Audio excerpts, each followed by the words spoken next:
Hello বন্ধুরা, আমাদের SD চ্যানেলে আপনাদের স্বাগতম। আমি দীপিকা চলে এসেছি আপনাদের জন্য অনুরাগের ছোঁয়া সিরিয়ালের আপডেট নিয়ে। দীপা তার মাকে দেখেই তাকিয়ে থাকে। এরকম করে থাকবি, আমার কাছে আসবি না? মা বলে জড়িয়ে ধরে। তুমি কেমন আছো মা? হ্যাঁ, আমি ভালো আছি। দেখ না, আমি তোর কাকাই কাকিয়াকে নিয়ে আসতে চাইনি। ওরা জোর করে ঠিকানা জেনে আমার সঙ্গে আসার জেদ করছিল, তাই আমি এনেছি। কাকায়ের পায়ে হাত দিয়ে প্রণাম করে বলে, দীপা 5 বছর পরে তোমাকে দেখছি। সত্যি তোমার সঙ্গে কখনো দেখা হবে ভাবতে পারিনি। কাকিয়ার পায়ে হাত দিয়ে প্রণাম করতে গেলে সে বলে, দরকার নেই। তোমাকে ভেবেছিলাম যে মেয়েকে হারিয়ে নিজের সংসার থেকে বিচ্যুত হয়ে তুমি খুব কষ্টে থাকবে, কিন্তু এখন তো এসে দেখছি যে না, তুমি তোমার নিজের জীবনে ভালোই আছো। কেন কাকিয়া, আমি খারাপ থাকলে কি তুমি ভালো লাগবে? তখনই কাকিয়া কান্না করে ফেলে। দীপাকে বলে যে না, এই বলে জড়িয়ে ধরে আর বলে যে জানো তো, আমরা যখন খোঁজ করতে করতে এখানে বিগ বংয়ের দিকে আসছিলাম, তখনই সবাই বলছিল যে বিগ বং নাকি উঠে যাবে। আমি সাক্ষ্যদীপ, এই বিগ বংয়ের মালিক। দেখো কাকিয়া, এই সমস্ত কিছু মানুষের মিথ্যে কথা, কখনো এটা উঠবে না। বিগ বং আরও সামনের দিকে এগিয়ে যাবে, আমি তোমাকে বলছি। বিশ্বাস করো, মানুষের সব কথা কখনো সত্যি হয় না আর মেনে নেওয়া যায়ও না। আপনারা বসুন না প্লিজ, আমি চা নাস্তার ব্যবস্থা করে দিচ্ছি। আপনারা এত দূর থেকে এসেছেন, থাক না সেসব কিছু, পরে হবে এখন। জানো তো, আমরা দীপাকে দেখে সত্যি আশ্চর্য হইনি। দীপা এরকমই মনের মানুষ, যেখানেই যাবে সেখানেই নিজেকে তৈরি করে নিতে পারবে। এদিকে সূর্য তার ভাই জয়কে নিজের চেম্বারে টেনে এনেছে, ড্রেসিং করিয়ে দিচ্ছে, যেখানে গুন্ডারা তাকে মারপিট করে আঘাত করেছে। বলছে, এগুলো কি করে হলো ভাই? তুই পড়ে যাসনি, আমাকে সত্যি কথাটা বল। ছোট থেকে আমি তোকে কোলে পিঠে মানুষ করেছি, মনে আছে তোর? যখনই ঘোড়া খেলতে ইচ্ছে করতো, আমার পিঠটাতে এসে তুই চড়তিস, আমি তোকে সেই ঘোড়া খেলায় আনন্দ দিতাম। ভাই, তুই এখন বড় হয়ে গেছিস, তোর পিঠ আর আগের মতো শক্ত নেই নিজের ভাইকে নেওয়ার মতো। সেটা তুই বুঝতে পারছিস না? আর তুই এখানে আমাকে ডেকে এনে কি প্রমাণ করতে চাইছিস? তখনই সূর্যর ফোন বাজছে। ফোনটা ধর, তা না হলে তোকে তো এখানে থাকা যাবে না। না, আমি ফোন রিসিভ করব না। আমার ভাইয়ের থেকে আমার কাছে ফোনটা ইম্পর্টেন্ট নয়। জয়, বল না ভাই, কি হয়েছে? এরকম কেন আমার উপর রাগ করে আছিস? আমি যে সহ্য করতে পারছি না। তুই বুঝিস না যে আমার বউ বাচ্চা সবাই এই মুম্বাইতে রয়েছে? আমরা একটা ভাড়া বাড়ি অ্যাপার্টমেন্টে রয়েছি। তুই একটা বাড়ি কিনেছিস, সেখানে আছিস দিব্যি, অথচ তুই আমাদেরকে একটু জায়গা দিতে পারলি না। সেখানে আমাদের কোনো থাকার অধিকারই নেই। কেন? কারণ তোর মেয়ে সোনা আমাদের পছন্দ করে না বলে, তাই তাই তো? সোনা, যাকে আমি কোলে পিঠে করে মানুষ করেছি, নিজের কাকাই হয়ে কত যত্ন করেছি, সে কিনা আজকে আমাকে অপমানমূলক কথা বলেছে, অথচ তুই একটা বারও প্রতিবাদ করলি না, নিজের মেয়ের পিছু পিছু ভেতরে চলে গেলি, আমাকে বাড়িতে পর্যন্ত ঢোকালি না। কেন দাদাই? এরকম তুই আমার সঙ্গে কি করে করতে পারিস? তাই তুই আমাকে ভালোবাসিস? ভাই দেখ, তুই চিন্তা করিস না, আমি আছি তোর পাশে। এই নে কিছু টাকা আমি তোকে দিয়ে দিচ্ছি, এগুলো নিয়ে তুই এখন চল। পরে না হয় দেখা যাবে, তোর সমস্যাগুলো বল, আমি সেগুলো সমাধান ঠিক করে দেব। তুই কি ভেবেছিস তোর এই ভিক্ষার টাকা নিয়ে আমি চলবো? না, এগুলোর প্রয়োজন নেই। আমি তোর কাছে হাত জোড় করছি, তুই আমার থেকে দূরে থাক। আমি চাই না তোকে আমার জীবনে। বারবার প্রমাণ করার প্রয়োজন নেই যে জয় কিছুই করতে পারে না। যদি নিজেকে শেষ করে ফেলতে হয়, মরে যেতে হয়, তাও যাব, কিন্তু তোর টাকা আমি নেব না।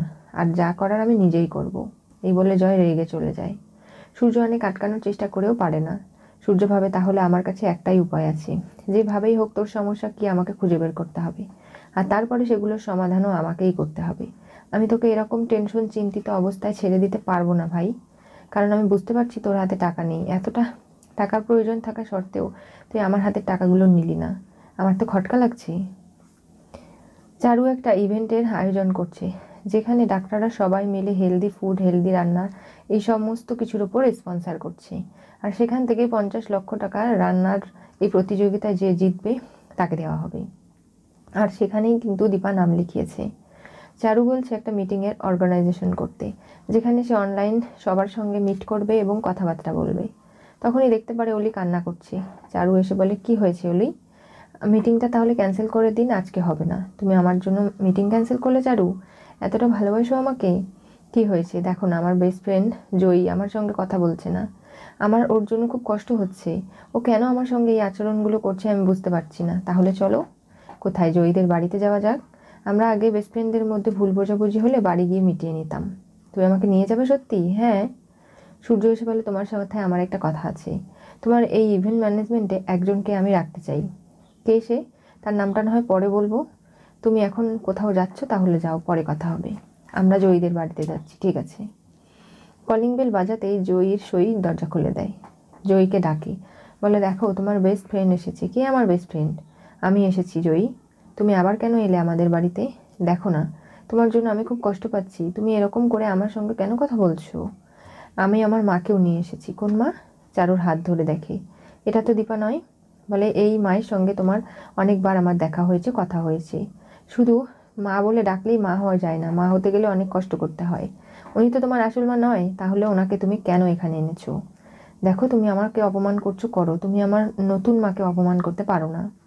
বাবার সঙ্গে হবু মায়ের বিয়ে হবে, তুমি কেন বুঝতে পারছো না? আমার বোঝার দরকার নেই। তাহলে কোন মা তোমাকে মারতে চেয়েছিল সোনা, আমাকে বলো। আমি ওগুলো তোমাকে মিথ্যে বানিয়ে বানিয়ে বলেছি, কোনো মা আমাকে মারতে চায়নি। আর ওই মায়ের কথা আমি শুনতেও চাই না, বলতেও চাই না। তাহলে তোমার মধ্যে তো রয়্যালিটি নেই, তুমি মিথ্যে কথা কেন বলছো? তখন আমাকে এক গল্প শোনালে, এখন আবার এসে বলছে যে ওগুলো মিথ্যে। আমি কোনটা বিশ্বাস করব? দেখো তোমার সঙ্গে আমার বন্ধুত্ব করাটা যে ভুল, সেটা আমি বুঝে গেছি। আর আমিও বুঝলাম যে এখানে আসাটা আমার উচিত হয়নি। তাহলে চলে যাও, এখানে থাকতে কে বলেছে তোমাকে? এখানে থাকার তো কোনো প্রয়োজন নেই। জয়ী, হ্যাঁ আমি ঠিকই বলেছি। দেখো যা কিছু হচ্ছে সবটা তোমার জন্য, আমি তো তোমাকে ডেকে আনিনি। কোনো সমস্যা থাকলে জয়ী তুমি আমাকে বলো না। এরকম করছো কেন? দেখো ও কিন্তু খুব কষ্ট পাচ্ছে, আর তাই আমি ওকে বাধ্য হয়ে এখানে নিয়ে এসেছি। তোমরা দুজনে বসে না হয় কথা বলো না, তার কোনো প্রয়োজন নেই।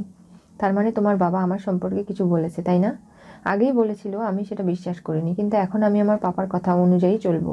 তোমার সঙ্গে কোনো বন্ধুত্ব আমি রাখবো না, কারণ তোমার সঙ্গে মিশতে গেলেই আমার ক্ষতি হতে পারে, সেটা আমি বুঝে গেছি। সেদিন হাসপাতাল থেকে ফিরে আসার পর থেকেই জয়ী যেন কেমন করছে, আর মিশতে চাইছে না অলির সঙ্গে। আমি বুঝতে পারছি না কেন। এই বলে জয়ী ভেতরে চলে যায়। কান্নাকাটি করে সোনা খুব। তখনই তাকে জল খাইয়ে দেয় চারু, আর বলে দেখো তুমি এতটা চিন্তা করো না, জয়ী ঠিক হয়ে তোমার সঙ্গে ঠিক কথা বলবে। তাহলে এখন চলো আমরা বাড়ি চলে যাই। চারু, দেখলে তুমি ও আমার সঙ্গে কি আচরণটা করছে? আমি এটা ডিজার্ভ করি না। এরপরে দরজা লাগিয়ে দিয়ে আসে। সই ভাবে যে না, কিছু তো একটা গন্ডগোল রয়েছে, জয়ী এরকম করার মেয়ে নয়। ও আমাকে দেখতে হবে কি হয়েছে। দেখো সই, আমি বুঝতে পারছি কোনো কিছু সমস্যা হচ্ছে তোমার, সেটা মিটিয়ে নাও না। তুমি তো সব কিছু জোড়া লাগাতে জানো, ভাঙতে নয়। তাহলে ওই মেয়েটাও কষ্ট পাচ্ছে, আর তুমিও। তোমাদের দুজনকে কষ্ট পেতে দেখতে আমার ভালো লাগছে না, এটা কিন্তু অন্য পর্যায়ে চলে যাবে, সেটা নিশ্চয়ই জানো তুমি। এই বলে চলে যায়। তাহলে কি সত্যি হিংসুকুটি ভালো নেই? ও মাকে নিয়ে যে কথাগুলো বলছে সেগুলো মনের মধ্যে ধারণা করে রেখেছে, কল্পনা করেছে। কেন বলছে ওর মা ওকে মারতে চেয়েছিল? এগুলো তো সত্যি কথা নয়। মা কখনোই এত খারাপ নয়। তাহলে আমাকে এখন হিংসুকুটির কাছে যেতে হবে, এমনকি জানার চেষ্টা করতে হবে ওর আসল মা কে, কেন ওকে মারতে চেয়েছিল এবং কি কারণ ছিল। সেগুলো জানলে তবেই তো আমি ওকে এই বিপদ থেকে উদ্ধার করতে পারবো। মা তুমি আমাকে শক্তি দাও, আমি জানি না কি করব, আমি কতটুকু কি করে উঠতে পারবো। আমাকে তুমি সাহস দাও যেন আমি সবকিছু জোড়া লাগাতে পারি। জয়ী নিজের সিদ্ধান্তে অটুট থাকে। এদিকে দীপা কড়াইশুটির কচুরি আরও অনেক কিছু গরম গরম রান্না করে তার কাকাই কাকি এবং মাকে খেতে দেয়। তার মা এত বছর পরে দীপার হাতের রান্না খেয়ে তো খুব খুশি। বলে দীপার সবকিছু জীবনের পরিবর্তন হলেও হাতের রান্নার টেস্ট কিন্তু আরও বেড়ে গেছে, কখনো কমেনি। এই জন্য দীপাকে এত ভালো লাগে, মনে হচ্ছে যে মুম্বাইতে বসেই সেই বাড়ির স্বাদ পাচ্ছি। কলকাতা শহরে যেরকম সবাই একসাথে বসে খেতাম, ঠিক সেরকমটা। খাও না অনুজা, এরকম করে কেন মুখ ভার করে আছো? দেখো দীপা, তোমাকে আমার যা বলার আমি তাই বলবো। তুমি তো দিব্যি ভালোই আছো, তাহলে সেদিন কেন বাড়ি ছেড়ে চলে গেলে?